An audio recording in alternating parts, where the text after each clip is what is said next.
बिस्मिल्लाहिर्रहमानिर्रहीम। अस्सलाम वालेकुम viewers, welcome to my channel cooking with Malika. उम्मीद है कि आप सब खैर आफियत से होंगे। अल्लाह ताला आपको हमेशा होश और आबाद रखे, आमीन सुम्मा आमीन। तो व्यूअर्स, आज हम इतनी शानदार रेसिपी लेकर आपकी खिदमत में हाजिर हैं जो कि बहुत ही जल्दी बन जाएगी। इतनी मज़े की ये तैयार होगी कि इंशाल्लाह एक मरतबा आप इसको तैयार करेंगे, बनाकर खाएंगे तो बार बार इसी तरीके से इस अंडा मैगी को बनाना पसंद करेंगे। इतनी टेस्टफुल, इतनी यम्मी हमने अंडे और मैगी की मदद से जो रेसिपी तैयार की है, जल्दी फटाफट से देख लेते हैं। इसके लिए हमने बस एक मैगी का पैकेट लेना है, 2 अंडे लेने हैं और एक टेस्ट मेकर जो मैगी के साथ ही मिलता है ना, उसको ले लेंगे। नूडल्स हमने निकाल के रख लिए हैं एक प्लेट के अंदर। अब हम इसकी प्रिपरेशन करते हैं। अब हमने एक पैन रखना है चूल्हे के ऊपर। इसके अंदर 1 टेबलस्पून बस डाल देना है cooking oil. Half tea spoon ज़ीरा शामिल कर देंगे और 1/4 टीस्पून क्रश किया हुआ लहसुन अदरक शामिल कर देंगे। इन चीज़ों को अच्छे तरीके से फ्राई कर लेना है। जैसे ये फ्राई हो जाएंगी तो एक छोटे साइज़ का प्याज जिसको हमने चॉप कर लिया है, इसको भी हमने हल्का सा फ्राई करना है 1 से 2 मिनट के लिए हाई फ्लेम पे।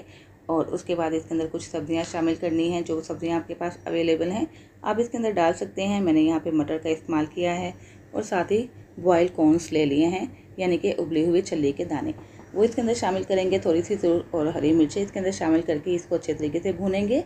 याद रहे बस यहाँ पे आपने फ्लेम को हाई रखना है और हाई फ्लेम पे इन सब्जियों को तकरीबन 1 से 1.5 मिनट के लिए भून लेना है।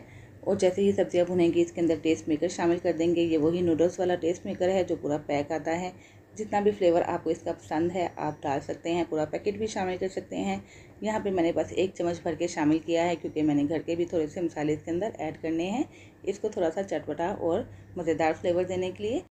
तो इन मसालों में मैंने हाफ़ टी स्पून शामिल कर दिया है सूरज मिर्च पाउडर, 1/4 टीस्पून नमक शामिल कर दिया है। बिल्कुल स्लो फ्लेम पे इन मसालों को सब्जियों के साथ भून लेंगे। यहाँ पे तकरीबन 30 सेकंड के लिए हमने इन सारी सब्जियों को मसाले के साथ भून लिया है। अब हम इसके अंदर 1 कप पानी शामिल कर देंगे और पानी को बॉयल आने देंगे। तो लीजिए बस पानी बॉयल हो चुका है। अब इसके अंदर हमने जो नूडल्स का पैक निकाल के रखा था ना, ये शामिल कर देंगे और इसको थोड़ा सा मिक्स कर लेते हैं। और उसके बाद इसको हमें पकाना है, इतना पकाना है कि पानी भी खुश्क हो जाए और ये जो नूडल्स है ना, ये भी अच्छे तरीके से पक जाएं। तो बस इसके लिए 1 कप पानी ही काफ़ी रहेगा। तो उम्मीद है बस आपको मेरी रेसिपी पसंद आई होगी। रेसिपी अच्छी लगी तो प्लीज़ वीडियो को लाइक और शेयर कर दीजिएगा। चैनल पर नए हैं तो चैनल सब्सक्राइब करके बेल आइकन प्रेस कर दीजिएगा ताकि हर नई आने वाली वीडियो की नोटिफिकेशन आप तक फ़ौरन से पहुँच सके, जो बिल्कुल फ्री है। यहाँ पे पानी खुश्क हो चुका है, हमने नूडल्स को थोड़ा सा और पका लिया है। अब इसके अंदर 1 टेबलस्पून भर के शामिल कर देंगे केचप का। केचप की जगह पे आप टमाटो पेस्ट का भी इस्तेमाल कर सकते हैं या टमाटर भी काट के डाल सकते हैं। मेरे पास टमाटर अवेलेबल नहीं थे इसलिए मैंने केचप डाल दिया है।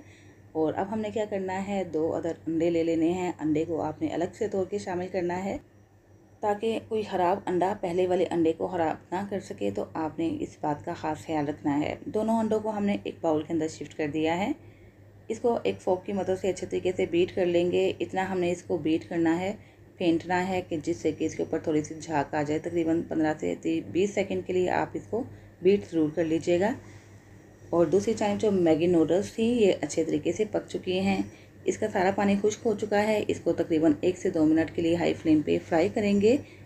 और उसके बाद जो हमने अंडे बीट किए थे ना, वो इसके अंदर शामिल करके इन अंडों को अच्छे तरीके से मिक्स कर लेंगे मैगी के साथ।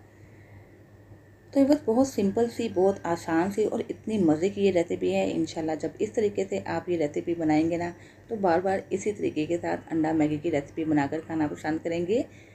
अंडे को मैगी के साथ हमने अच्छे तरीके से मिक्स कर लिया है। इसको सेंटर में ले आए हैं। 1 टेबलस्पून इसके अंदर कुकिंग ऑयल शामिल कर देंगे ताकि इसके ऊपर एक अच्छा सा खूबसूरत सा कलर आ सके। और इसकी शेप को चम्मच की मदद से ही सेट कर लीजिएगा, इसकी शेप भी आसानी से सेट हो जाएगी। अब हम इसको कवर करके 2 मिनट के लिए बिल्कुल लो फ्लेम पे पका लेंगे। तो यहाँ पे बस 2 मिनट तक हमने इसको पका लिया है। अब हमने थोड़ी सी मोज़रेला चीज़ और चेडर चीज़ को ग्रेट करके रखा था, ये इसके ऊपर फैला देंगे। 2 मिनट के लिए और पकाएंगे ताकि ये चीज़ अच्छे तरीके से मेल्ट हो जाए। यहाँ पे चीज़ मेल्ट हो चुकी है।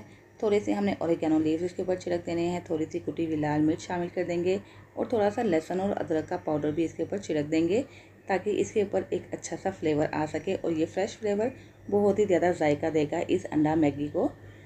तो चलिए बस ये मज़ेदार सा हमारा पैनकेक तैयार हो चुका है। इसको शिफ्ट करते हैं एक प्लेट के अंदर।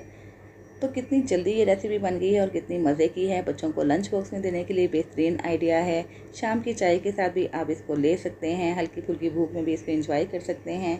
मेहमानों के आ जाने पे भी एक नई तरह की डिश बनाकर उनको खिलाइए और उनकी दाद वसूल कीजिए। बहुत ही यूनिक और बहुत ही सिंपल किस्म की और आसान सी रेसिपी है, बहुत ही लजीज और मज़ेदार है। इंशाल्लाह आपको बेहद पसंद आएगी। इसके साथ ही बस इजाज़त चाहती हूँ, फिर हाजिर होंगे इंशाल्लाह एक नई रेसिपी के साथ। अपना बहुत सा याद रखिएगा, मुझे भी दुआ में याद रखिएगा। अल्लाह हाफिज़।